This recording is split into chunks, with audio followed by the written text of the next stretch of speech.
पूर्व सांसद हैं, बीजेपी के बड़े नेता हैं, अटॉर्नी एडिशनल सॉलिसिटर जनरल हैं और साथ ही साथ एक और खासियत है।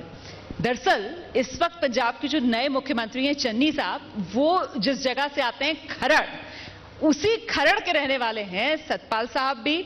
सतपाल साहब अभी मुझे बता रहे थे कि वो खरड़ से आने वाले देश के पहले एमपी बने और खरड़ से आने वाले पहले मुख्यमंत्री बन गए हैं चन्नी साहब। सर बहुत स्वागत आपका एबीपी न्यूज में। बहुत धन्यवाद। धन्यवाद।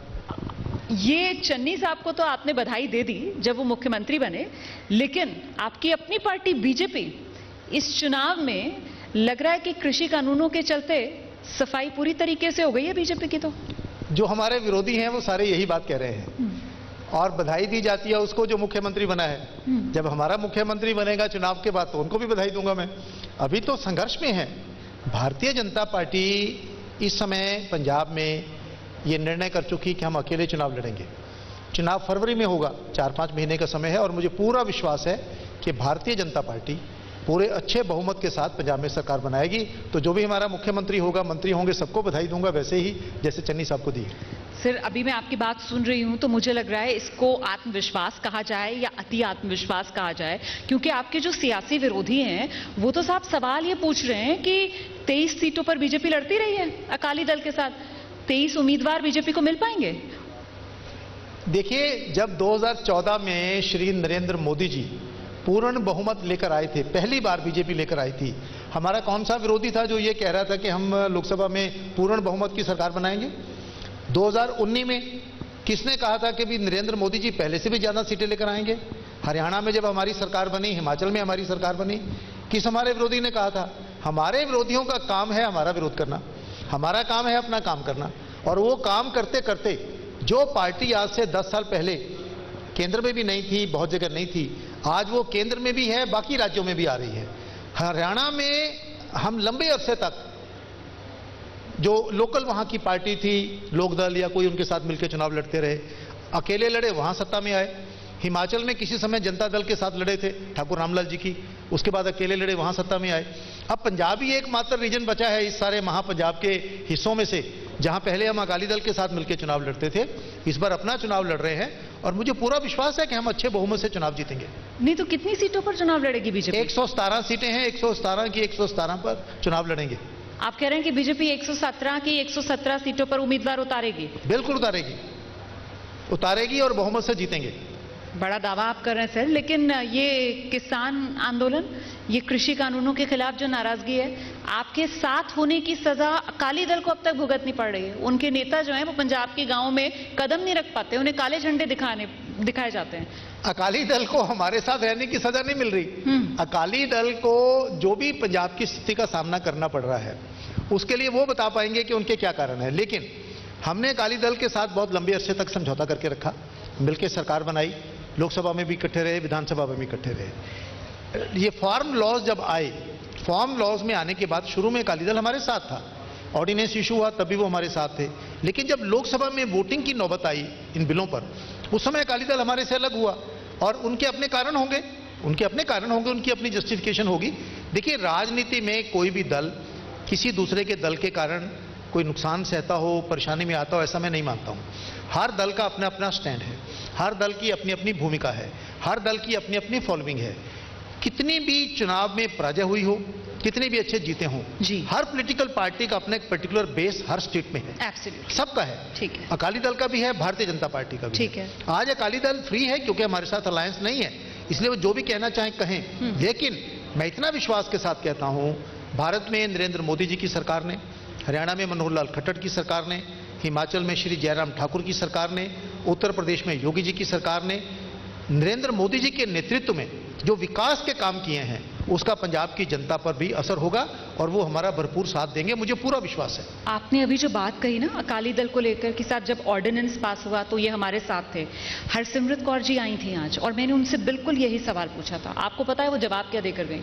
उन्होंने कहा जैसे ये ऑर्डिनेंस लेकर आए मैं गई, मैंने जाकर मुलाकात की और मुझे ये अश्योरेंस दी गई कि साहब ये ऑर्डिनेंस है, जब तक हम इसको कानून लेकर आएंगे लोकसभा में हम किसानों को मना लेंगे। उन्होंने यहां पर ऑन रिकॉर्ड बोला कि ये मोदी सरकार ने धोखा दिया।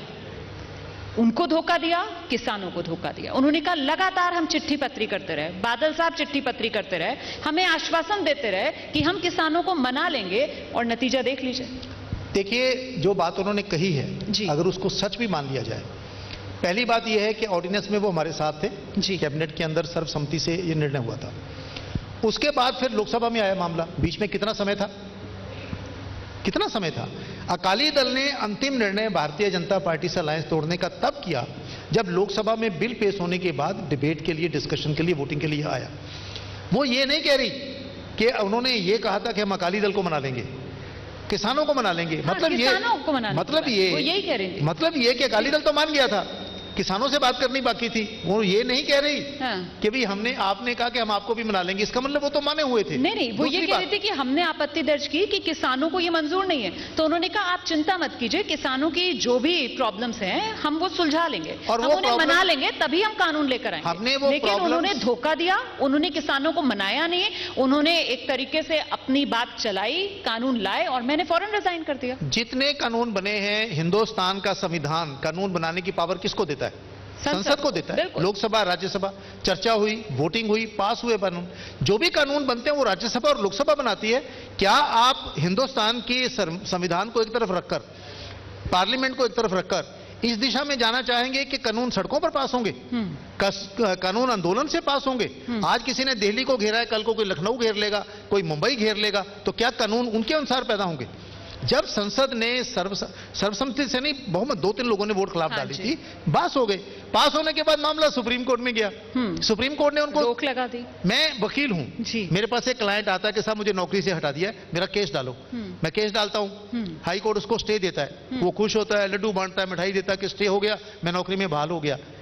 जब सुप्रीम कोर्ट ने स्टे दे दिया, आज भी स्टे कायम है, तो उसके बाद भी आप कहो कि हम इन कानूनों के खिलाफ आंदोलन कर रहे हैं। आप उसके खिलाफ आंदोलन कर रहे हो जो अस्तित्व में है ही नहीं।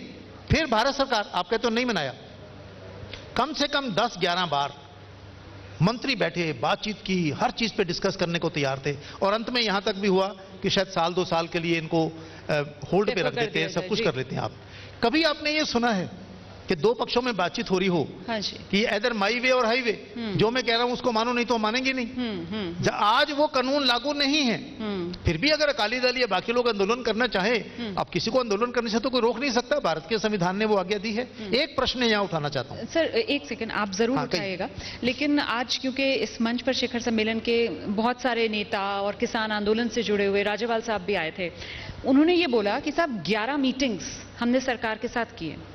उन्होंने कहा सारी मीटिंग्स की रिकॉर्डिंग है, सरकार वो रिकॉर्डिंग दिखा दे। अब वो ये कहकर गए, उन्होंने कहा कि सरकार कहती है ठीक है, कोई बीच का रास्ता निकाल लो।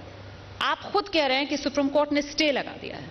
वो ये कहकर गए कि ये राजहट है, सरकार को हम क्लॉज बाय क्लॉज बता चुके हैं कि ये जो कानून आप लेकर आए हैं ये फार्मर्स के हक के नहीं हैं। ये राज्यपाल साहब ऑन रिकॉर्ड बोलकर गए हैं। वो कहते हैं कि सरकार कहती है कि कोई नहीं, बीच का रास्ता निकाल लो, ये राजहट है। वो कहते हैं कि ये जिद है सरकार की। नहीं, जिद कह रहे हैं वो तो ठीक है, पर किसकी जिद है ये बहस का विषय है। हाँ। क्या इन नेताओं की जिद है या सरकार की जिद है, वो दूसरा विषय है। मैं एक बात आपसे कहता हूं, जब आपकी बातचीत होती है सरकार के साथ या किसी भी दो पक्षों में, तो आप अपनी बात रखते हैं, वो अपनी बात रखते हैं, अंदर की बातचीत होती है सारी। बातचीत होने के बाद बार बार चर्चा हुई, बार बार डिस्कशन हुई, डिस्कशन के बाद एक आम सहमति बन गई कि चलिए इनको 1-2 साल के लिए होल्ड पे रख देते हैं, आप सुजेशन दीजिए इसमें क्या होना चाहिए। वो उनको स्वीकार नहीं है, और इसी दौरान सुप्रीम कोर्ट में मामला चला गया।